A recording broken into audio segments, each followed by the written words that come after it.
एक टाइम था जब रेखा गुप्ता 2015 का विधानसभा इलेक्शन हारती हैं, 2020 का भी विधानसभा इलेक्शन हारती हैं, इवन इस बीच हुए 2023 के मेयर इलेक्शन में भी वो हार जाती हैं और फिर जब वो पहली बार विधायक बनी तो डायरेक्ट मुख्यमंत्री बना दी जाती हैं। दूसरी तरफ हैं परवेज वर्मा, जो सांसदी छोड़कर अरविंद केजरीवाल के विरुद्ध उनके गढ़ में खड़े हुए और असंभव को संभव करते हुए अरविंद केजरीवाल को उनके गढ़ में हरा दिया और रातों रात परवेज वर्मा पूरे देश में छा गए। साथ में सीएम रेस में उनका नाम सबसे आगे चल रहा था, लेकिन फिर बीजेपी आलाकमान और आरएसएस की मंत्रणा के चलते पहली बार की एमएलए रेखा गुप्ता को परवेज वर्मा के ऊपर चुन लिया जाता है। बट क्यों?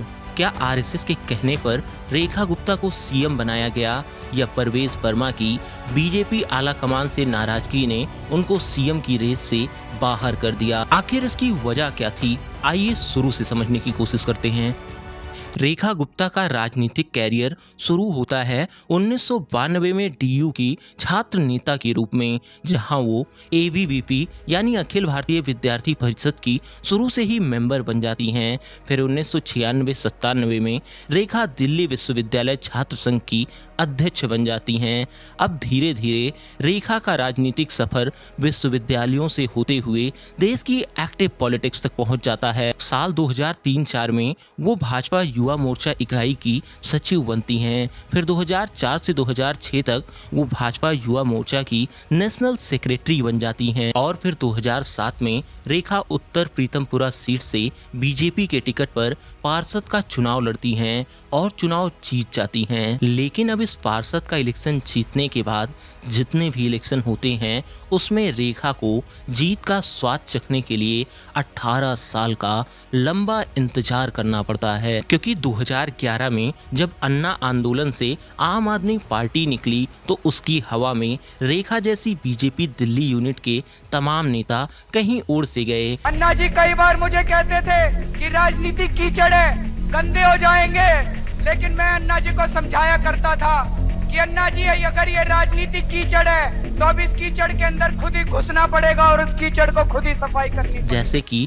2015 में रेखा शालीमार बाग सीट से विधानसभा इलेक्शन में कॉन्टेस्ट करती हैं और यहां उन्हें आम आदमी पार्टी की वंदना कुमारी के हाथों 11,000 से ज्यादा वोटों से हार झेलनी पड़ती है। और फिर 2020 के असेंबली इलेक्शन में एक बार फिर से यही सिनेरियो रिपीट होता है, लेकिन इस बार हार का अंतर कुछ कम होता है और फिर अब रेखा ने 2023 के दिल्ली मेयर इलेक्शन में भी अपनी किस्मत आजमानी चाहिए और यहाँ भी उन्हें हार का ही मुंह देखना पड़ा। लेकिन फिर जब 2025 के इलेक्शंस में एक बार फिर से बीजेपी ने उन पर भरोसा जताकर टिकट दिया तो इस बार रेखा पार्टी के भरोसे पर खरा उतरती हैं और अपने अपोनेंट आम आदमी पार्टी की वंदना कुमारी को 30,000 प्लस वोटों से हराकर विधायक बनती हैं और साथ में दिल्ली की मुख्यमंत्री भी। लेकिन अब ये थोड़ा ऑड जैसे लगता है कि कोई पहली बार विधायक बने और उसे डायरेक्ट मुख्यमंत्री बना दिया जाए, लेकिन क्या आपको लगता है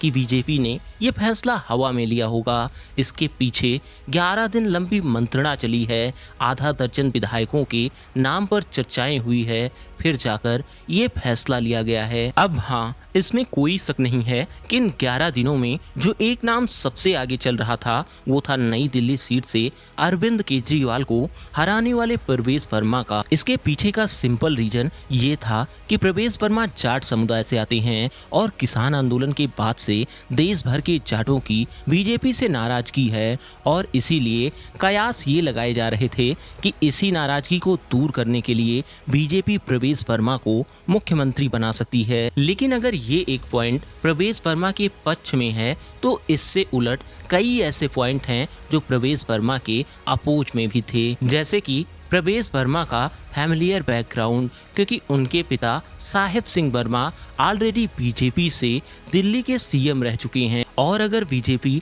परवेज वर्मा को सीएम बना देती तो उसका तो कांग्रेस, सपा, शिवसेना जैसी पार्टीज को घेरने का लॉजिक ही खत्म हो जाता, क्योंकि इन पार्टीज को बीजेपी मेनली परिवारवाद पे घेरती है और अगर वो ऐसा खुद कर देती तो उस पे भी परिवारवाद के आरोप लगने लगते। और परवेज वर्मा को न चुनने की एक और वजह ये भी थी कि दिल्ली में इस बार के इलेक्शन में बीजेपी को मुस्लिम महिलाओं के अच्छे खासे वोट मिले हैं और प्रवेश वर्मा की छवि मुस्लिमों को लेकर विवादित रही है। जैसे कि जब प्रवेश वर्मा पश्चिमी दिल्ली से सांसद थे तो उन्होंने एक खास वर्ग को टारगेट करते हुए ये कहा था कि मैं कहता हूँ अगर इनका दिमाग ठीक करना है, इनकी तबीयत ठीक करनी है तो एक ही इलाज है और वो है संपूर्ण बहिष्कार, जिस पर कहा जाता है कि बीजेपी आलाकमान प्रवेश से काफी नाराज भी हुई थी। और एक मेन चीज जिसने इस पूरे इलेक्शन में बीजेपी की जीत में अहम भूमिका निभाई वो थी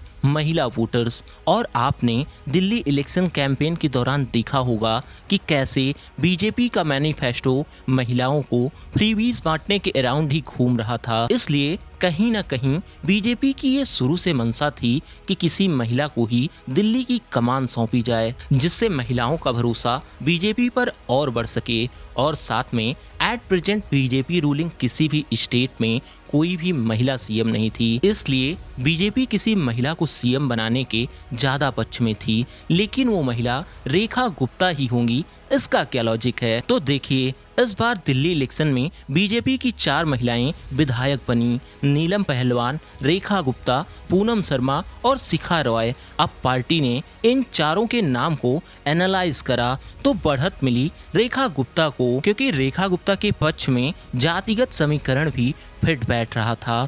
जैसे कि रेखा गुप्ता वैश्य समुदाय से आती हैं और दिल्ली में 7 से 8% आबादी वैश्य है। साथ में पिछले कुछ सालों में बीजेपी की इमेज आंकड़ों की पार्टी के रूप में बनती जा रही है, जिसका खामियाजा उसे यूपी के लोकसभा इलेक्शन में ऑलरेडी उठाना पड़ चुका है। इसलिए बीजेपी अपनी इस बनती इमेज को भी हटाना चाहती है, इसलिए भी रेखा गुप्ता प्रेफरेबल थी। साथ में रेखा बीजेपी की हिंदुत्व वाली कोर आइडियोलॉजी को भी रिप्रेजेंट करती हैं, क्योंकि वो एबीवीपी और आरएसएस से एक्टिवली जुड़ी हुई हैं। और कहा यह भी जाता है कि दिल्ली की मुख्यमंत्री के लिए रेखा आरएसएस की फेवरेट लिस्ट में भी थी। इन्हीं सब फैक्टर्स के चलते रेखा गुप्ता जो पहली बार विधायक बनी, उन्हें बीजेपी ने डायरेक्ट मुख्यमंत्री बना दिया। उम्मीद करते हैं आपको ये जानकारी अच्छी लगी हो। अगर आप चाहें तो चैनल को सब्सक्राइब भी कर सकते हैं। Thank you.